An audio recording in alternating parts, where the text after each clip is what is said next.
ಜೈ ಶ್ರೀರಾಮ್, ಒಂದೇ ಮಾತರಂ, ಜೈ ಕರ್ನಾಟಕ ಮಾತೆ. ವೆಲ್ಕಮ್, ಹೊಸ ವಿಡಿಯೋಗೆ ಸ್ವಾಗತ ಸುಸ್ವಾಗತ. ಇವತ್ತಿನ ವಿಡಿಯೋದಲ್ಲಿ ಏನು ಕಲಿಸ್ತಾ ಇದ್ದೀನಿ ಅಂದರೆ, ಒಂದು ಲೋ ಕ್ಯಾಲರಿ ಹೈ ಪ್ರೋಟೀನ್ ಕರಿ ಕಲಿಸ್ತಾ ಇದ್ದೀನಿ. ಕರಿ ಗ್ರೇವಿ.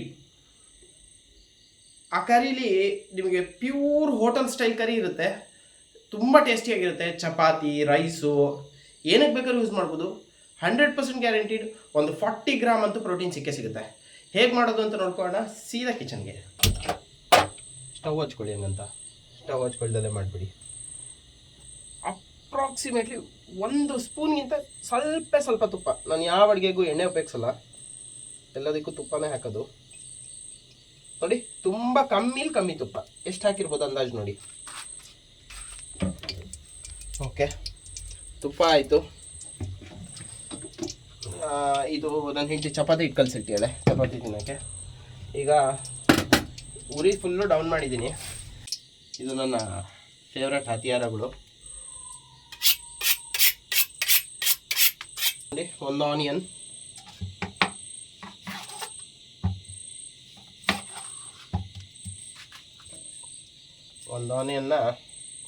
ನೀಟಾಗಿ ಚಾಪ್ ಮಾಡ್ಕೊಳ್ಳಿ.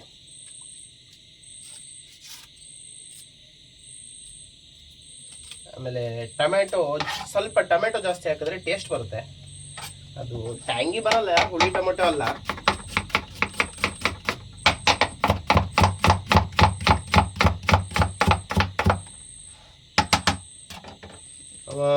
ಒಂದು ಬೆಳ್ಳುಳ್ಳಿ ಹಾಕ್ಬೋದು.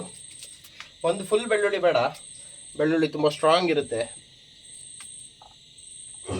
ಅದು ಹೆವಿ ಘಾಟ್ ಫ್ಲೇವರ್ ಹೊಡಿಯುತ್ತೆ, ಅದು ತಿನ್ನೋಕ್ಕಾಗಲ್ಲ.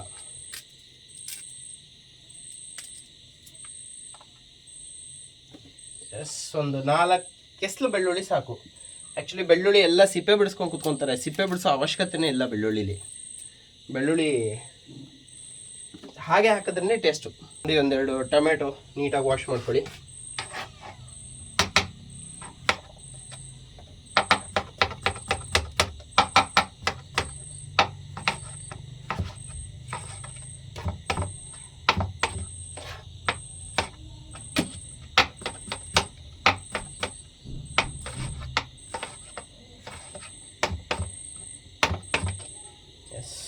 ಟೊಮೆಟೊ, 1 ಈರುಳ್ಳಿ ಆಗಿದೆ.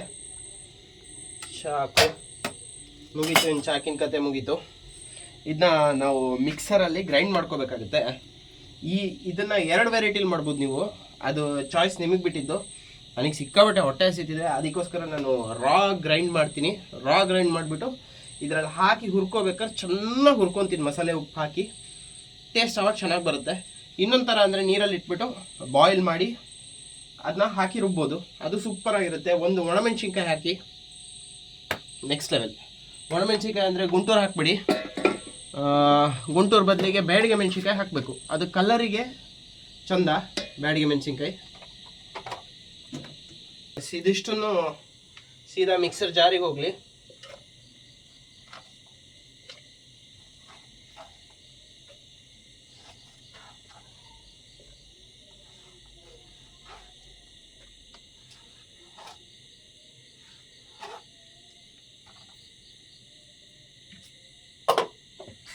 ಇದನ್ನ ಚೆನ್ನಾಗಿ ನುಣ್ಣಗೆ ಪೇಸ್ಟ್ ಮಾಡ್ಕೊಳ್ಳಿ. ಆ್ಯಕ್ಚುಲಿ ನನ್ನ ಪ್ರೊಫೆಷನ್ನೇ ಅಡುಗೆ. ಮುಂಚೆಯಿಂದ ನಾನು ಅಡುಗೆ ಮಾಡ್ಕೊಂಡೇ ಇದ್ದಿದ್ದು. ಇವಾಗ ಇಲ್ಲಿಗೆ ಬಂದು ವಿಧಿಯಿಂದಲೇ ಸರ್ವೆ ಕೆಲಸ ಮಾಡ್ಕೊಂಡಿದ್ದೀನಿ. ಏನು ಮಾಡೋದು, ನನ್ನಂಥ ಬೇವರ್ಸಿಗಳಿಗೆ ಯಾರೂ ಗತಿ ಇಲ್ವಲ್ಲ. ನಾನೊಂಥರ ಬೇವರ್ಸಿ, ಇವಳು ಒಂಥರ ಬೇವರ್ಸಿ. ಹೇಳಬೇಕು ಅಂದರೆ, ಇರೋ ಸತ್ಯ ಹೇಳಬೇಕು ಅಂದರೆ, ಎಲ್ಲ ಇದ್ದು ಯಾರು ಇಲ್ದಂಗೆ ಬದುಕೋದು ಹೇಗೆ ಅಂದರೆ ನನ್ನ ಕಥೆ. ನೋಡಿ, ಇದನ್ನು ನುಣ್ಣಗೊಂದು ಪೇಸ್ಟ್ ಮಾಡ್ಕೊಳ್ಳಿ. ಪೇಸ್ಟ್ ರೆಡಿ ಆಗಿದೆ.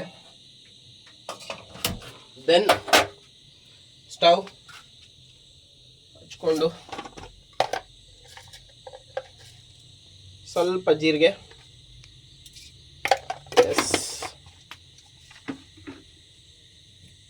ಆ್ಯಕ್ಚುಲಿ ರಿಯಾಲಿಟಿ ಹೇಳಬೇಕು ಅಂದರೆ ನಾನೊಬ್ಬ ವೆಜ್ಜು. ನಾನ್ ವೆಜ್ಜಿಗೆ ಯಾಕೆ ಶಿಫ್ಟ್ ಓವರ್ ಆಗಿದ್ದು ಅಂದರೆ ರೀಸೆಂಟ್ಲಿ ಒಂದು 2 years ಆಯಿತು ನಾನು ನಾನ್ ವೆಜ್ ತಿನ್ನೋಕ್ಕೆ ಶುರು ಮಾಡಿ. ಅವಾಗಲೂ ಇವಾಗೂ ಬಾಡಿ ತುಂಬ ಡಿಫ್ರೆನ್ಸ್ ತುಂಬ ಇದೆ. ಯಾಕೆಂದರೆ ನನಗೆ ಒಂದು ಒಳ್ಳೆ ಲೀನ್ ಪ್ರೋಟೀನ್ ಸಿಗುತ್ತೆ ಇದರಲ್ಲಿ. ಅದೊಂದು ಕಾರಣಕ್ಕೆ ಅಷ್ಟೇ ನಾನು ವೆಜ್ಜಿಂದ ನಾನ್ ವೆಜ್ಜಿಗೆ ಶಿಫ್ಟ್ ಆಗಿರೋದು. ಬಿಟ್ಟರೆ ಮಾತಾಡೋರಿಗೆ ಒಂದು ಸಾವಿರ ಮಾತಾಡ್ತಾರೆ, ಒಂದು ವೆಜ್ಜು ಒಂದು ನಾನ್ ವೆಜ್ಜು ಅದು ಇದು ಅಂತ. ನೋಡಿ ನೀವು ಇದು ಹಾಕ್ಕೊಂಡಿದ್ದು ರುಬ್ಬಿದ್ದು ಮಸಾಲೆನ ಇದಕ್ಕೆ ಹಾಕ್ಕೊಳ್ಳಿ.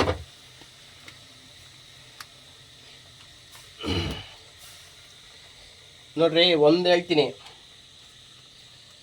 ಜನ ಹೆಂಗೆ ಅಂದರೆ ಮಾತಾಡೋದೇ ಕೆಲಸ ಅವರಿಗೆ, ಮಾತಾಡೋದು ಬಿಟ್ಟು ಬೇರೆ ಏನೂ ಕೆಲಸನೇ ಇರಲ್ಲ ಅವರಿಗೆ. ಈಗ ನಾನು ಅಕಸ್ಮಾತ್ ಏನಾದ್ರು ಉದಾರ ಆದರೂ ಮಾತಾಡ್ತಾರೆ, ಈ ಹಾಳಾದರೂ ಮಾತಾಡ್ತಾರೆ. ಮಾತಾಡೋದು ಬಿಟ್ಟು ಅವ್ರಿಗೆ ಏನಾದ್ರು ಬೇರೆ ಬರುತ್ತಾ? ಮಿಕ್ಸಿಲಿ ಇದ್ದಿದ್ದೆಲ್ಲ ಹಾಕೊಂಡಿದ್ದೀನಿ. ಇದಕ್ಕೆ ನೀರು ಆ್ಯಡ್ ಮಾಡಲಿಲ್ಲ ಅಂದರೆ ಚಂದ. ಯಾಕೆಂದರೆ ಪ್ರೊಫೆಷ್ನಲ್ ಗ್ರೇವಿಗಳಿಗೆ ಗೋಡಂಬಿ ಮಿಕ್ಸ್ ಮಾಡ್ತಾರೆ, ಮತ್ತು ನಿಮ್ಮ ಏನಂತಾರದು ಕಲ್ಲಂಗಡಿ ಬೀಜ ಅದನ್ನು ಮಿಕ್ಸ್ ಮಾಡ್ತಾರೆ. ಅದನ್ನು ಇದಕ್ಕೆ ನಾನು ಮಿಕ್ಸ್ ಮಾಡ್ತಿಲ್ಲ. ಯಾಕೆ ಅಂದರೆ ಕ್ಯಾಲ್ರೀಸ್ ಹೆವಿ ಆಗುತ್ತೆ. ಇದು ನಮಗೆ ಲೋ ಕ್ಯಾಲ್ರಿಲಿ ಬೇಕು, ಟೇಸ್ಟಿ ಆಗಬೇಕು. ಹ್ಯಾಂಡ್ ವಾಶ್ ಮಾಡ್ಕೊಂಡ್ಬರ್ತೀವಿ. ನಾನು ಇತ್ತೀಚೆಗೆ ತಲೆ ಕೆಡಿಸ್ಕೊಳ್ಳೋದೇ ಬಿಟ್ಬಿಡಿ. ಮಾತಾಡೋರು ಯಾರು ಬಂದು ಕೊಡ್ತಾರಾ ಹೇಳಿ? ಕಷ್ಟ. ಯಾರು ಕೊಡ್ತಾರೆ? ಯಾರು ಕೊಡೋಲ್ಲ. ಸಾಯಿ ನೀನಾಯಿತು, ನಿನ್ನ ಜೀವನ ಆಯಿತು ಅಂತಾರೆ. ಗಂಡಸಾಗಿ ಹುಟ್ಟಿದ್ಮೇಲೆ ಅದನ್ನೆಲ್ಲ ಫೇಸ್ ಮಾಡಲೇಬೇಕು.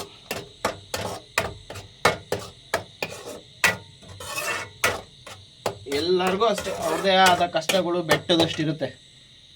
ಎಲ್ಲ ಹೇಳ್ಕೊಂಡು ಹೋಗೋಕ್ಕಾಗಲ್ಲಲ್ಲ. ನೋಡಿ ಇದನ್ನು ಚೆನ್ನಾಗಿ ಹುರಿಬೇಕು. ಹೆಂಗೆ ಅಂದರೆ ಇದರೊಳಗಿರೋ ನೀರು ಹೋಗುತ್ತೆ, ಮತ್ತು ಹಸಿ ವಾಸನೆ ಇರುತ್ತೆ. ಇದರಲ್ಲೊಂದು ಹಸಿ ವಾಸನೆ, ಖಾರ ಕಣ್ಣೆಲ್ಲ ಉರಿತೀವಿ ನೋಡಿ. ಈ ಹಸಿ ವಾಸನೆ ಹೋಗುತ್ತೆ ಅಂತ ಚೆನ್ನಾಗಿ ಹುರ್ಕೋಬೇಕು. ಇದಕ್ಕೊಂಚೂರು ಉಪ್ಪು ಹಾಕಿದ್ರೆ ಇನ್ನೂ ಚೆನ್ನಾಗಿ ಬೇಗ ಫ್ರೈ ಆಗುತ್ತೆ. ಇದು ಉಪ್ಪು ರುಚಿಗೆ ತಕ್ಕಷ್ಟು.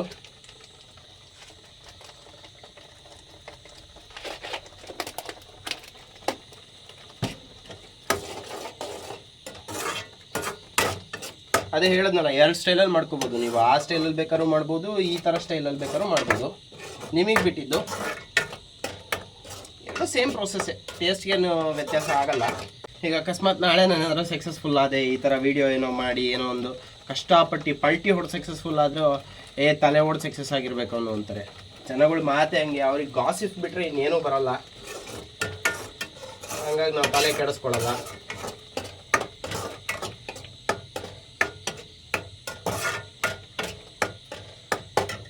ನಾನು ಯಾಕೆ ನನ್ನ ಬೇವರ್ಸಿ ಅಂತ ಹೇಳಿದೆ ಅಂದರೆ, ನಮ್ಮಲ್ಲಿ ಅವ್ರು ಹೇಳಿದ್ದೆ ಸರಿ ಅಂತಾರೆ, ಇವ್ರ ಮನೇಲಿ ಜಾತಿನೇ ಮುಖ್ಯ ಅಂತಾರೆ. ಹಾಗಾಗಿ ಯಾರೂ ಬೇಡ ಅಂತ ಬಿಟ್ಟು ನಾವಿಬ್ಬರು ಇಲ್ಲಿ ಬಂದು ಬದುಕ್ತಾ ಇದ್ದೀವಿ.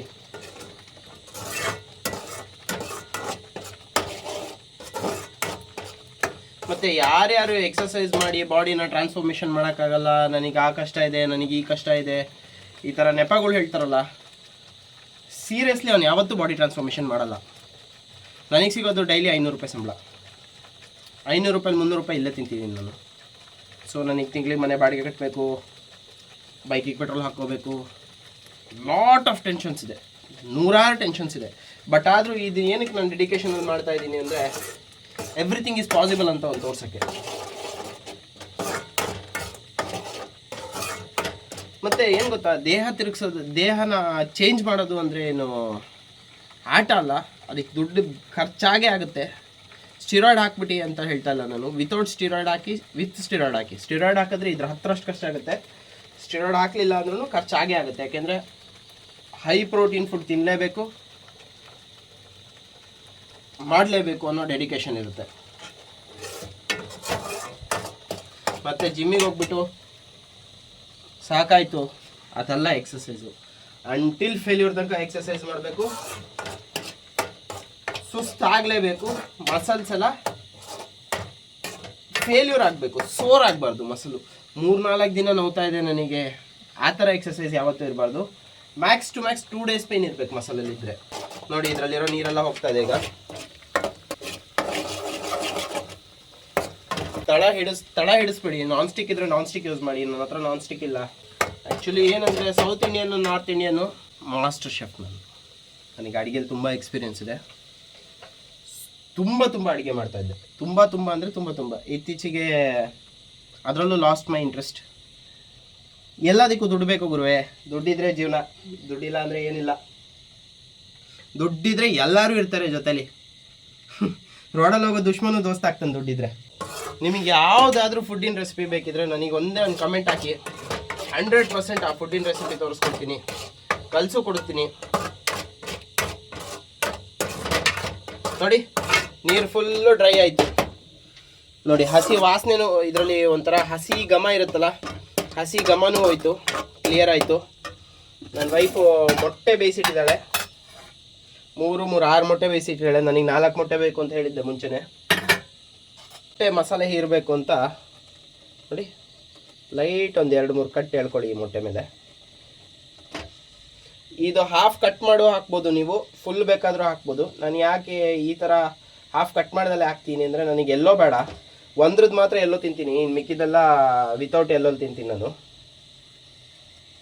ಅದೇ ಹೇಳಿದ್ದು ಲೀನ್ ಪ್ರೋಟೀನ್ ಅಂದರೆ ಅದೇ, ಎಗ್ ವೈಟಲ್ಲಿ ಲೀನ್ ಪ್ರೋಟೀನ್ ಇರುತ್ತೆ. ಈ ಟ್ರಾನ್ಸ್ಫಾರ್ಮೇಷನ್ ಮುಗಿಲಿ, ಭಗವಂತ ದೇವರಾಣೆಗೂ ನನಗೆ ಇದರಲ್ಲಿ ಒಂಚೂರಾರು ಏನೋ ಒಂಚೂರು ಕೊಟ್ಟರೆ, ಇಲ್ಲ ಹೋಗಲಿ ನನ್ನದೇ ಪರಿಸ್ಥಿತಿ ಚೆನ್ನಾಗಾಗಿ ದುಡಿಮೆ ಚೆನ್ನಾಗಾಗಕ್ಕೆ ಶುರು ಆಯಿತು ಅಂದರೆ 100% ಹೇಳ್ತೀನಿ, ವೆಜ್ಜಲ್ಲೂ ಒಂದು ಟ್ರಾನ್ಸ್ಫಾರ್ಮೇಷನ್ ಮಾಡಿ ತೋರಿಸ್ತೀನಿ. ಇವಾಗ ನಾನ್ ವೆಜ್ಜಲ್ಲಿ ಏನು ತೋರಿಸ್ತಾ ಇದ್ದೀನಲ್ಲ ಟ್ರಾನ್ಸ್ಫಾರ್ಮೇಷನ್ನು, ವೆಜ್ಜಲ್ಲೂ ತೋರಿಸ್ತೀನಿ. ನೋಡಿ ಎಗ್ಸ್ ಹಾಕಿದ್ದೀನಿ ಇದಕ್ಕೆ.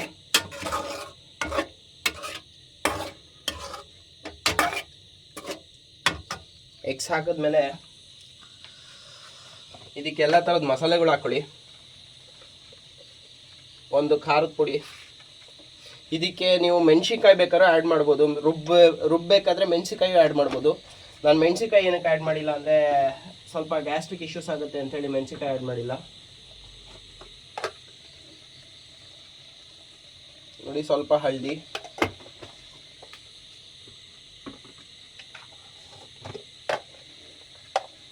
ಧನಿಯಾ ಪೌಡ್ರು. ಆ್ಯಕ್ಚುಲಿ ಧನಿಯಾ ಪೌಡ್ರ್ ಜಾಸ್ತಿ ಹಾಕಿದ್ರೂ ಟೇಸ್ಟ್ ಯಾವತ್ತೂ ಕೆಡಲ್ಲ. ಧನಿಯಾ ಪೌಡ್ರ್ ಹಾಕಿದ್ರೆ ಟೇಸ್ಟ್ ಚೆನ್ನಾಗೇ ಬರುತ್ತೆ. ಇನ್ನೊಂದು ಬ್ಯಾಡ್ ಥಿಂಗ್ ಅಂದರೆ ಗರಂ ಮಸಾಲ ಖಾಲಿ ಆಗೋಗಿದೆ. No problem, garam masala add ಮಾಡ್ಕೊಳ್ಳಿ, ಚೆನ್ನಾಗಿರುತ್ತೆ. ನೋಡಿ ಮಸಾಲೆ ಹಾಕಾಗಿದೆ, ಎಲ್ಲ ಸೇರಿ ಒಂಚೂರು ಹುರ್ಕೊಳ್ಳಿ.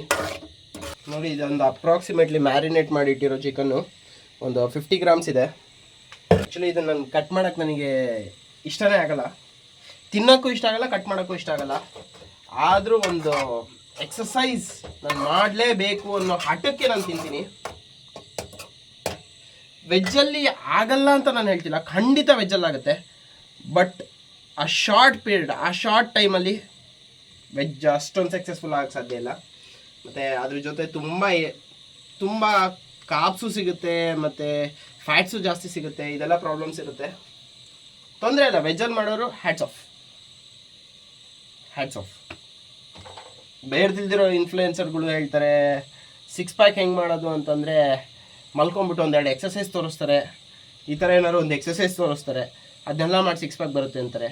ನಮ್ಮ ಅಪ್ಪನ ಹಣೆ, ನೀವು ಎಷ್ಟು ಪಲ್ಟಿ ಹೊಡೆದ್ರು ಬರೋಲ್ಲ. 12-13 ವರ್ಷದಿಂದ ನೋಡ್ತೀನಿ ಜಿಮ್ಮಲ್ಲಿ ಹುಚ್ಚಿಡ್ಕೊಂಡು ಬಂದು ಅಬ್ಡಮನಿಗೆ ಹೊಡೆದು ಚಚ್ತಿರ್ತಾರೆ. ಆ್ಯಪ್ಸಿಗೆ ಎಕ್ಸಸೈಸ್ ಮಾಡಿದ್ರೆ ಆ್ಯಪ್ಸ್ ಬರೋಲ್ಲ, ಒಳಗಿರೋ ಆ್ಯಪ್ಸ್ ಚೆನ್ನಾಗಿ ಗ್ರೋ ಆಗುತ್ತೆ. ಫ್ಯಾಟ್ ಕಟ್ ಆದರೆ ಮಾತ್ರ ಆ್ಯಪ್ಸ್ ಕಾಣೋದು. ಇದನ್ನೊಂದು ತಲೆಗೆ ಹಾಕ್ಕೊಳ್ಳಿ.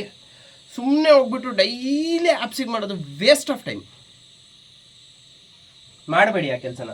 ಈ ಚಿಕನ್ನ ನನ್ನ ವೈಫ್ ಕಟ್ ಮಾಡಿಕೊಡ್ತಾಳೆ.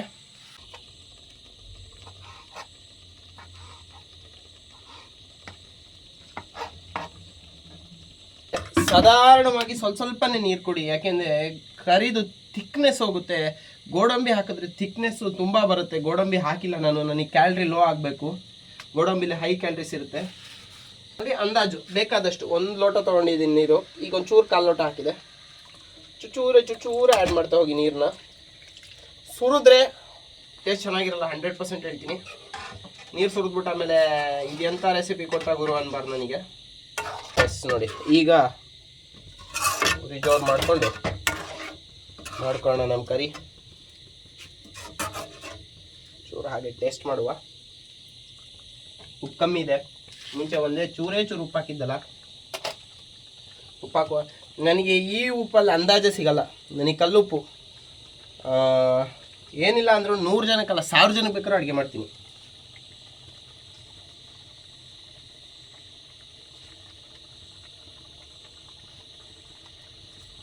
ನನ್ನ ಹೆಂಡತಿಗೆ ಕಲ್ಲುಪ್ಪಲ್ಲಿ ಅಂದಾಜು ಸಿಗಲ್ಲ, ಇದೇ ಉಪ್ಪು. ಹಂಗಾಗಿ ಇದೇ ಉಪ್ಪು ತರ್ತೀನಿ ಮನೆಗೆ ನಾನು ಮೋಸ್ಟ್ ಪ್ರಾಬಬ್ಲಿ. ಜನ ಹೇಳ್ತಾರಲ್ಲ ಟ್ರಾನ್ಸ್ಫಾರ್ಮೇಷನ್ ಮಾಡೋಕ್ಕೆ ದುಡ್ಡಿಲ್ಲ, ಟ್ರಾನ್ಸ್ಫಾರ್ಮೇಷನ್ ಮಾಡೋಕ್ಕೆ ದುಡ್ಡಿಲ್ಲ ಅಂತ. ಸೀರಿಯಸ್ಲಿ ಹೇಳಬೇಕು ಅಂದರೆ ನೋಡಿ, ಇಲ್ಲಿ ನನ್ನ ಹತ್ರ ಅಕ್ಕಿ ತರಕ್ಕೆ ದುಡ್ಡಿಲ್ಲ, ಅದಕ್ಕೆ ಚಪಾತಿ ಮಾಡ್ಕೊಂಡು ತಿಂತಾ ಇದ್ದೀನಿ. ತುಂಬ ಕಷ್ಟ ಕೊಟ್ಟಾಗಲೇ ನೆಕ್ಸ್ಟ್ ಸುಖ ಸಿಗೋದು, ಅದಂತೂ 100%. ಎಷ್ಟಾರು ಕಷ್ಟ ಬಂದಿದ್ರು ಫೇಸ್ ಮಾಡುವಂತೆ. ಮತ್ತು ಥ್ಯಾಂಕ್ ಯು, ನನ್ನ ವೈಫಿಗೂ ಥ್ಯಾಂಕ್ ಯು ಹೇಳಬೇಕು. ಇಷ್ಟು ಕಷ್ಟದಲ್ಲಿದ್ರೂ ನನ್ನ ಪ್ಯಾಷನ್ನ ಸಪೋರ್ಟ್ ಮಾಡ್ತಾಳಲ್ಲ, ಅದು ನಿಜವಾಗ್ಲೂ ಗ್ರೇಟ್, ಖುಷಿ ಆಗುತ್ತೆ. ಇನ್ನೊಂದು ಗುಡ್ ನ್ಯೂಸ್ ಏನು ಅಂತಂದರೆ, ನಾನು ತಿನ್ನೋ ಡಯಟ್ ಫುಡ್ಡಿಂದ ಅವಳು ತಿಂದು ತಿಂದು ತಿಂದು ತಿಂದು ಫ್ಯಾಟ್ ಲಾಸ್ ಆಗಿ ಅವಳಿಗೂ ಸ್ವಲ್ಪ ಆ್ಯಪ್ಸ್ ಕಾಣಿಸೋಕ್ಕೆ ಶುರುವಾಗಿದೆ. ಇದು ಗುಡ್ ನ್ಯೂಸ್ ಅಂದರೆ ಆ್ಯಕ್ಚುಲಿ.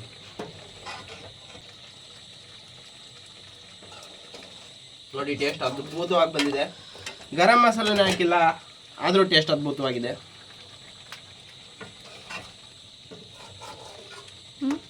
ಇದನ್ನ ಚೆನ್ನಾಗಿ ಬೇಯಿಸ್ಕೊಳ್ಳಿ. ನೋಡಿ, ನೀರು ಕಮ್ಮಿ ಆಯಿತು, ಇನ್ನೊಂದು ಸ್ವಲ್ಪ ನೀರು ಕೊಟ್ಕೊಳ್ಳಿ. ಯಾಕೆಂದರೆ ನಾವು ಹಾಕಿರೋ ಚಿಕನ್ ಬೇಯಬೇಕಿದ್ರಲ್ಲಿ. ಬೇಯ್ದಲ್ಲೇ ಅರ್ಧ ಬರ್ಧ ಕಚ ಕಚ ಅಂತೆಲ್ಲ ತಿನ್ನೋಕ್ಕಾಗಲ್ಲ. ಮೊದಲೇ ತಿನ್ನೋಕ್ಕೆ ಹಿಂಸೆ ಇದು, ಅದ್ರ ಮಧ್ಯದಲ್ಲಿ ಅದೊಂದು ಹಿಂಸೆ ಯಾವನ್ ತಿಂತಾನೆ. ಅಂದರೆ ಚಿಕನ್ ತಿನ್ನೋಕ್ಕಾಗಲ್ಲ ಅಂತಲ್ಲ, ತುಂಬ ಎಕ್ಸಸ್ ಆಗಿ ತಿನ್ನೋಕ್ಕಾಗಲ್ಲ, ಮಕ್ಕಕ್ಕೆ ಹೊಡೆದಾಗುತ್ತೆ. ಮೊಟ್ಟೆನೂ ಅಷ್ಟೇ, ಕೆಲವೊಂದು ಸತಿ ಬೆಳಗ್ಗೆ ಅದು ಒಂದು 6 ಮೊಟ್ಟೆ ವೈಟು, 2 ಮೊಟ್ಟೆ ಎಲ್ಲ ತೊಗೊಂಡಿರ್ತೀನಲ್ಲ, ಮಕ್ಕಕ್ಕೆ ಹೀಗೆ ಚಟ್ ಅಂತ ಒಂದು ಸತಿ ಹೊಡೆದಾಗುತ್ತೆ. ಅದ್ರ ಫ್ಲೇವರು, ಅದ್ರ ಸ್ಮೆಲ್ಲು. ಬಿಕಾಸ್ ನಾನು ಚಿಕ್ಕ ವಯಸ್ಸಿಂದ ವೆಜ್ಜಲ್ಲೇ ಬಂದಿದ್ದಲ್ಲ, ಹಾಗಾಗಿ. ಒಂದೇನಂದರೆ, ನಾನ್ ವೆಜ್ ಶುರು ಮಾಡೋಕ್ಕೆ ಮುಂಚೆ ನಾನಿದ್ದಿದ್ದು, ಒಂದು ಫೋಟೋ ಹಾಕ್ತೀನಿ ನೋಡ್ಕೊಳ್ಳಿ, ನಾನ್ ವೆಜ್ಗೂ ಮುಂಚೆ ಹೇಗಿದ್ದೆ ಅಂತ. ವೆಜ್ ತಿನ್ನಬೇಕಾದ್ರೆ ಅಪ್ರಾಕ್ಸಿಮೇಟ್ಲಿ 62 kg 61 kg ಇದ್ದೆ ನಾನು ನಾನ್ ವೆಜ್ ಕನ್ಸ್ಯೂಮ್ ಮಾಡೋಕ್ಕೂ ಮುಂಚೆ. ಇವತ್ತು 80 kg ಇದ್ದೀನಿ ನಾನು. ಪ್ಲಸ್ ಈ 12 ಡೇಸಲ್ಲಿ, ಈ 12 ಡೇಸ್ ಜರ್ನಿಲಿ ಅರ್ಧ kg ಫ್ಯಾಟ್ ಲಾಸ್ ಮಾಡಿದ್ದೀನಿ. ಅದು ಖುಷಿ ಸುದ್ದಿ. ನಾನು ನಿಮಗೆ ಹೇಳ್ತಿದ್ದೆ ಗೊತ್ತಾ, ಸ್ಲೋ ಆ್ಯಂಡ್ ಸ್ಟಡಿ 12 ದಿನಕ್ಕೆ ಅರ್ಧ kg ಗುರು. 250 ಗ್ರಾಮ್ ಲಾಸ್ ಮಾಡ್ತಾ ಇದ್ದೀನಿ ನಾನು ಒಂದು ವಾರಕ್ಕೆ. ಈ ಥರ ಸ್ಲೋ ಆ್ಯಂಡ್ ಸ್ಟಡಿಗೆ ಹೋದರೆ ಮಸಲ್ಸು ನೆಕ್ಸ್ಟ್ ಲೆವೆಲಲ್ಲಿ ಮಸಲ್ಸು ಉಳಿಯುತ್ತೆ. ಯಾವಾಗ ಒಂದೇ ಸತಿ ದಡಾರನ್ನ ಕಟ್ ಮಾಡ್ತಿರಲ್ಲ, ಆವಾಗ ಖಂಡಿತ ನಿಮ್ಮ ಮಸಲ್ಸು, ಈಗ ಒಬ್ಬ ಇನ್ಫ್ಲುಯೆನ್ಸರ್ ತೋರಿಸ್ತಾನಲ್ಲ ಆ ಲೆಕ್ಕಕ್ಕೆ ಮಸಲ್ಸ್ ಬರೋಕ್ಕೆ ಸಾಧ್ಯನೇ ಇಲ್ಲ. ಮತ್ತು ನನ್ನ ಬೈಸಿಪ್ಸ್ ಎಲ್ಲ ನಿಮಗೆ ಕ್ಯಾಮ್ರಾದಲ್ಲಿ ಚಿಕ್ಕದಾಗಿ ಕಾಣಿಸ್ಬೋದು. ನಾನು ಯಾವಾಗಲೂ ನನ್ನ ಬೈಸಿಪ್ಸನ್ನು ವಿತೌಟ್ ಪಂಪಲ್ಲೇ ತೋರಿಸಿರೋದು ನಿಮಗೆ. ವಿತ್ ಪಂಪಲ್ಲಿ ಒಂದಿನ ತೋರಿಸ್ತೀನಿ, ಆವತ್ತಿನ ದಿನಕ್ಕೆ ಕಾಯ್ತಾ ಇದ್ದೀನಿ ನಾನು. ನಂದು ಹೈಟ್ ಬಂದು 5'10", ವೆಯ್ಟ್ ಬಂದು 80 kg. ಫ್ಯಾಟ್ ಪರ್ಸೆಂಟ್ ಅಂದಾಜೊಂದು ಈಗ ಲಿಟ್ರಲಿ ಈ 12 ಡೇಸಲ್ಲಿ ಸುಮಾರು ಫ್ಯಾಟ್ ಹೋಗಿದೆ. ಒಂದು 18 to 19% ಫ್ಯಾಟಲ್ಲಿದ್ದೀನಿ. ಒಂದು 10%ಗೆ ಬಂದರೆ ಸಾಕು, ಗೋಲ್ ಅಚೀವ್. ನೀಟ್ 6 ಪ್ಯಾಕ್ ಕಾಣುತ್ತೆ. ಮಾಡುವ. ನಾನು ಇಷ್ಟೊಂದು ಶ್ರಮ ಹಾಕ್ತೀನಿ. ನಂದು ಡೈಲಿ ಎಕ್ಸ್ಪೆನ್ಸ್ ಇಡೀ ನಾನು ದುಡ್ದಿದ್ದು ಹೋಗ್ತಾ ಇದೆ ನನಗೆ. ಇದನ್ನು ನೋಡಿ ಕಲಿಯೋರು ತುಂಬ ಖುಷಿಯಾಗುತ್ತೆ. ಕಲಿಯೋರು ಒಂದು ಸ್ವಲ್ಪ ಸಪೋರ್ಟ್ ಮಾಡಿ. ಖಂಡಿತ ಎಲ್ಲರಿಗೂ ಏನೇನಿದೆ ಪ್ರಾಬ್ಲಮ್ಸ್ ನನ್ನ ಹತ್ರ ಹೇಳ್ಕೊಳ್ಳಿ. ನಾನು 100% ಸಾಲ್ವ್ ಮಾಡೋಕ್ಕೆ ಟ್ರೈ ಮಾಡ್ತೀನಿ ನಿಮ್ಮ ಪ್ರಾಬ್ಲಮ್ಸ್. ಯಾರಿಗೆ ಫ್ಯಾಟ್ ಲಾಸ್ ಆಗ್ತಿಲ್ಲ, ಯಾರಿಗೆ ವೆಯ್ಟ್ ಗೇನ್ ಆಗ್ತಿಲ್ಲ, ಯಾರಿಗೆ ಏನೇನು ಪ್ರಾಬ್ಲಮ್ ಆಗ್ತಿದೆ. ಈ ಒಂದು ನನಗೂ ಗೈನೋ ಇದೆ.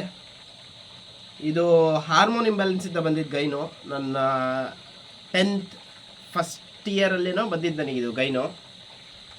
ಆ್ಯಕ್ಚುಲಿ ಎಕ್ಸಸೈಸ್ ಮಾಡ್ತಿದ್ದೆ 10th ತನಕ.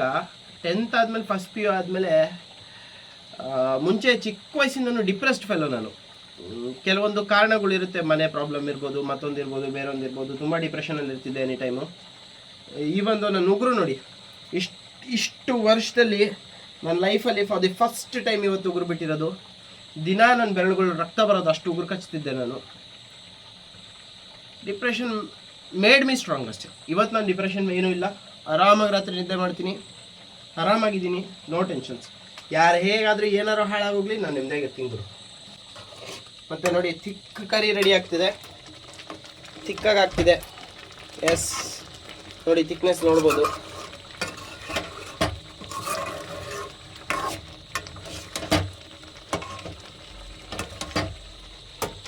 ಆ ಡಿಪ್ರೆಷನ್ ಪ್ರಾಬ್ಲಮಲ್ಲಿ ಒಂದು ಸತಿ ಏನೋ ಹಾಸ್ಪಿಟ್ಲಿಗೆ ತೋರಿಸ್ದೆ. ಹಾಸ್ಪಿಟ್ಲಿಗೆ ತೋರಿಸಿದ್ಮೇಲೆ ಏನಾಯಿತು, ಹಾಸ್ಪಿಟ್ಲಲ್ಲಿ ನನಗೆ ಮೆಡಿಸಿನ್ಸ್ ಬರ್ಕೊಟ್ರು. ಆ ಮೆಡಿಸಿನ್ ಯೂಸ್ ಮಾಡಿದೆ.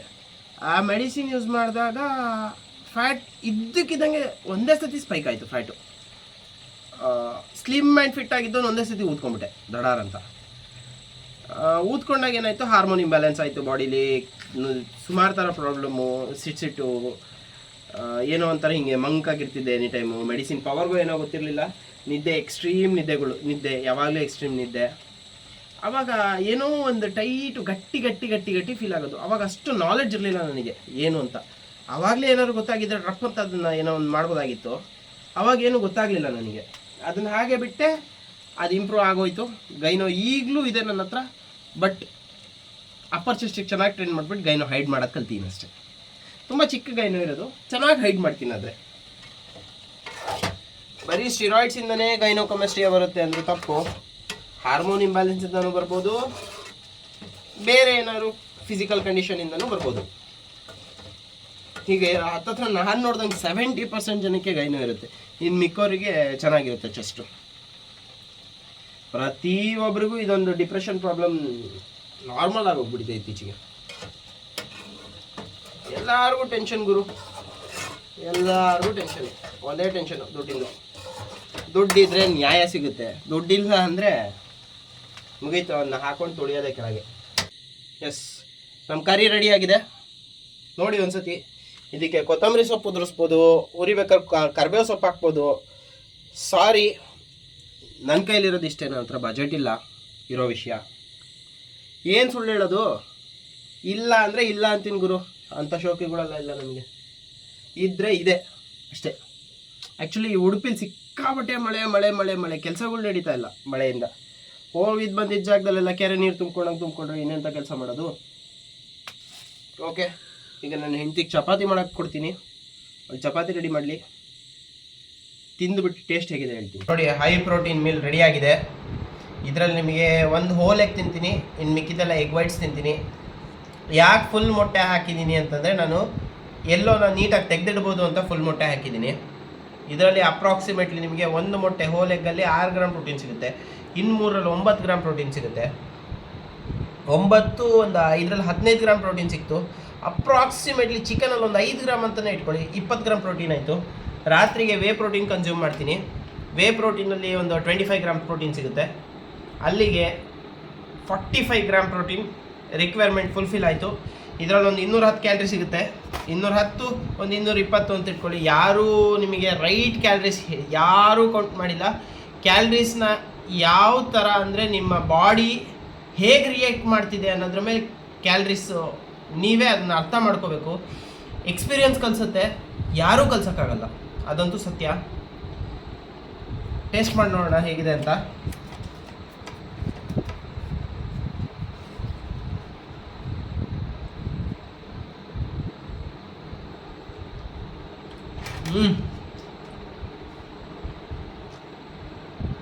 ಆರಾಮಾಗಿ ತಿನ್ಬೋದು. ಟೇಸ್ಟಿಯಾಗೂ ಇರುತ್ತೆ, ಹೈ ಪ್ರೋಟೀನು ಇರುತ್ತೆ, ಮತ್ತು ಎಣ್ಣೆನೂ ಉಪಯೋಗಿಸಿಲ್ಲ ನಾನು ಇದರಲ್ಲಿ. ಸೂಪರ್ ಆಗಿದೆ ಇವರು, ತಿನ್ಬೋದು, ಟ್ರೈ ಮಾಡಿ. Bye, see you in the next video. ಇದೇ ಥರ ಹೈ ಪ್ರೋಟೀನ್ ಮೀಲ್ಸ್ ನಿಮಗೋಸ್ಕರ ತರ್ತಾ ಇರ್ತೀನಿ. ಇಷ್ಟ ಆದರೆ ಲೈಕ್ ಮಾಡಿ, ಕಮೆಂಟ್ ಮಾಡಿ, ಶೇರ್ ಮಾಡಿ.